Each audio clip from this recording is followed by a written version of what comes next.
Ok, et si le symbole le plus puissant de notre histoire n'était ni une croix, ni une étoile, mais un œil. Un œil qui nous observe depuis nos monuments, nos billets de banque et même les recoins les plus secrets de notre inconscient. Cet œil, c'est le miroir de notre âme, mais aussi un symbole de connaissance divine et de surveillance absolue. En Égypte, c'était l'œil d'Horus. En voulant venger son père Osiris, il affronta son oncle, le ténébreux dieu Seth. Au cours de ce duel cosmique, Horus perdit son œil gauche, qui fut brisé en 6 morceaux.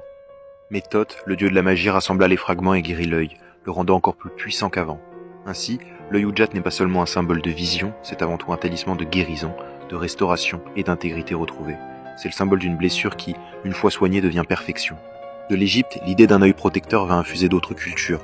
On la retrouve dans l'œil apotropaïque des Grecs, qui détourne le mauvais œil, ou encore dans l'œil unique des Cyclopes, symbole d'une force brute, mais aussi d'une vision surnaturelle. Le concept d'un œil divin omniscient était né.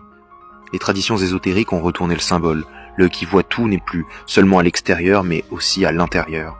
Dans les traditions orientales, c'est le 3e œil, le chakra Ajna, situé entre les sourcils. L'ouvrir, c'est accéder à l'intuition, à la clairvoyance, à une connaissance qui dépasse les 5 sens. Pour l'alchimiste, cette vision intérieure est indispensable pour percevoir la lumière cachée dans la matière et accomplir la transformation de soi. Ce symbole atteint une nouvelle dimension avec l'œil de la providence. C'est cet œil, souvent inscrit dans un triangle,